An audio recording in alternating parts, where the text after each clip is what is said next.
আপনারা দেখছেন TVN24 news network. সবশেষ আপডেটে স্বাগত জানাচ্ছি আমি সাবরিনা সুপা। মধ্যপ্রাচ্যে দীর্ঘদিনের রক্তক্ষয়ী সংঘাত বন্ধে ইরান ও আমেরিকার মধ্যে সম্ভাব্য শান্তি চুক্তি নিয়ে যখন শেষ মুহূর্তের আলোচনা চলছে, ঠিক তখনই লেবাননে ইসরায়েলের নতুন হামলা পুরো কূটনৈতিক প্রক্রিয়াকে অনিশ্চয়তার মুখে ফেলেছে। প্রেসিডেন্ট ডোনাল্ড ট্রাম্প দাবি করেছেন একটি ঐতিহাসিক সমঝোতা এখন প্রায় চূড়ান্ত পর্যায়ে রয়েছে। তবে বৈরুতের উপকণ্ঠে ইরান সমর্থিত হিজবুল্লাহর অবস্থান লক্ষ্য করে ইসরায়েলি হামলার পর তিনি সব পক্ষকে সংযম দেখানোর আহ্বান জানিয়েছেন। সামাজিক মাধ্যমে দেয়া এক বার্তায় ট্রাম্প বলেন, মধ্যপ্রাচ্যে শান্তি ফিরিয়ে আনার মতো একটি বড় চুক্তির খুব কাছাকাছি পৌঁছেছে সংশ্লিষ্ট পক্ষগুলো। তার ভাষায়, এখন এমন কোনো পদক্ষেপ নেওয়া উচিত নয় যা বহু মাসের কূটনৈতিক প্রচেষ্টাকে ব্যর্থ করে দিতে পারে। ইসরায়েলের আত্মরক্ষার অধিকার রয়েছে বলে উল্লেখ করলেও তিনি বলেন, বৈরুতের এই হামলা এমন এক সময় হয়েছে যখন শান্তি প্রতিষ্ঠার একটি বড় সুযোগ তৈরি হয়েছে। গত কয়েক মাস ধরে আমেরিকা ও ইরানের মধ্যে চলা জটিল আলোচনায় কাতার গুরুত্বপূর্ণ মধ্যস্থতাকারীর ভূমিকা পালন করছে। আঞ্চলিক কর্মকর্তাদের মতে, শেষ মুহূর্তের মতপার্থক্য দূর করতে কাতারের প্রতিনিধিরা তেহরানের সঙ্গে ঘনিষ্ঠ যোগাযোগ রাখছেন। দুই পক্ষই এখন এমন একটি প্রাথমিক সমঝোতায় পৌঁছানোর চেষ্টা করছে যা বড় ধরনের রাজনৈতিক সিদ্ধান্তর পথ তৈরি করতে পারে। প্রস্তাবিত সমঝোতার আওতায় প্রথম ধাপে হরমুজ প্রণালী পুনরায় খুলে দেওয়া হতে পারে। বিশ্বের জ্বালানি সরবরাহের জন্য অত্যন্ত গুরুত্বপূর্ণ এই সমুদ্র পথ বন্ধ হয়ে যাওয়ায় বৈশ্বিক বাজারে অস্থিরতা তৈরি হয়েছিল। একই সঙ্গে ইরানের বন্দরগুলোর উপর আমেরিকার আরোপিত অবরোধ তুলে নেওয়ার বিষয়টিও আলোচনায় রয়েছে। পরিকল্পনা অনুযায়ী বর্তমান যুদ্ধবিরতি আরও 60 দিনের জন্য বাড়ানো হতে পারে। এই সময়ের মধ্যে ইরানের পারমাণবিক কর্মসূচি, নিষেধাজ্ঞা প্রত্যাহার এবং আঞ্চলিক নিরাপত্তার মতো সবচেয়ে কঠিন বিষয়গুলো নিয়ে নতুন করে বিস্তারিত আলোচনা হবে। তবে এখনও কোনো পক্ষ আনুষ্ঠানিকভাবে চুক্তির পূর্ণাঙ্গ শর্ত প্রকাশ করেনি। এর মধ্যেই লেবাননের পরিস্থিতি নতুন করে উত্তেজনা সৃষ্টি করেছে। ইসরায়েলি সামরিক বাহিনী জানিয়েছে তারা বৈরুতের দক্ষিণাঞ্চলীয় দাহিয়া এলাকায় হিজবুল্লাহর একটি স্থাপনায় হামলা চালিয়েছে। তাদের দাবি, উত্তর ইসরায়েল লক্ষ্য করে ড্রোন ও রকেট হামলার জবাব হিসেবে এই অভিযান চালানো হয়েছে।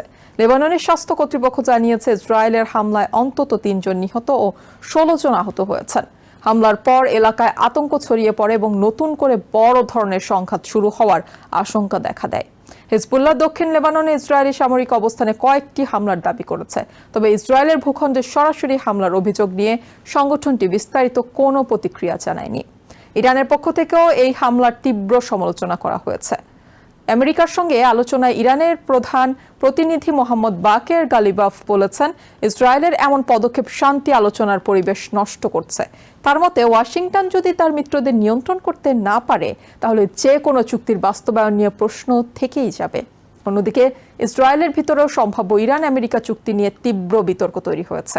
দেশটির অনেক রাজনৈতিক নেতা ও নিরাপত্তা বিশ্লেষকের দাবি, আলোচনায় থাকা সমঝোতা ইসরায়েলের মূল নিরাপত্তা উদ্বেগগুলো পুরোপুরি সমাধান করছে না। তাদের অভিযোগ, ইরানের পারমাণবিক কর্মসূচি, ব্যালিস্টিক ক্ষেপণাস্ত্র এবং মধ্যপ্রাচ্য ইরান সমর্থিত গোষ্ঠীগুলোর ভূমিকা নিয়ে চুক্তিতে যথেষ্ট কঠোর অবস্থান নেই। সমালোচকরা বলছেন, এতে ইরান সময় পেয়ে যেতে পারে এবং ভবিষ্যতে আরও শক্তিশালী অবস্থানে ফিরে আসতে পারে। তবে প্রধানমন্ত্রী বেঞ্জামিন নেতানিয়াহু জানিয়েছেন, ইসরায়েল তার নিরাপত্তার বিষয়ে কোনো ছাড় দেবে না। তিনি বলেছেন, তার নেতৃত্বে ইরানকে কখনো পারমাণবিক অস্ত্র অর্জন করতে দেওয়া হবে না। একই সঙ্গে তিনি দাবি করেন, এই বিষয়ে ট্রাম্প প্রশাসনের সঙ্গে তার বোঝাপড়া রয়েছে। তবে নেতানিয়াহুর বিরোধীরা বলছেন, ইসরায়েল গুরুত্বপূর্ণ আলোচনার বাইরে পড়ে গেছে। তাদের দাবি, আমেরিকা ও ইরানের মধ্যে হওয়া কোনো সমঝোতা যদি ইসরায়েলের নিরাপত্তা দাবি বিবেচনায় না নেয় তাহলে সেটি ভবিষ্যতে নতুন সংকট তৈরি করতে পারে। এদিকে জাতিসংঘ মহাসচিব অ্যান্টোনিও গুটেরেস বৈরুতে ইসরায়েলি হামলার নিন্দা জানিয়েছেন। তিনি বলেন, এমন এক সময় নতুন হামলা হয়েছে যখন কূটনীতির মাধ্যমে সংঘাত শেষ করার একটি সুযোগ তৈরি হয়েছিল। সব পক্ষকে সর্বোচ্চ সংযম দেখানোর আহ্বান জানিয়েছেন তিনি। বিশ্লেষকদের মতে, লেবাননের পরিস্থিতি এখন ইরান আমেরিকা সমঝোতার সবচেয়ে বড় পরীক্ষা হয়ে দাঁড়িয়েছে। কারণ ইরান চায় যে কোনো আঞ্চলিক চুক্তির আওতায় লেবাননের সংঘাত বন্ধ হোক। অন্যদিকে ইসরায়েল হিজবুল্লাহকে সরাসরি নিরাপত্তা হুমকি হিসেবে দেখেছে এবং সামরিক অভিযান চালিয়ে যাওয়ার অধিকার ধরে রাখতে চাইছে। ফলে একদিকে ট্রাম্প প্রশাসন যুদ্ধ বন্ধ করে কূটনৈতিক সাফল্য দেখাতে চাইছে, অন্যদিকে মাঠের বাস্তবতা ক্রমেই জটিল হয়ে উঠছে।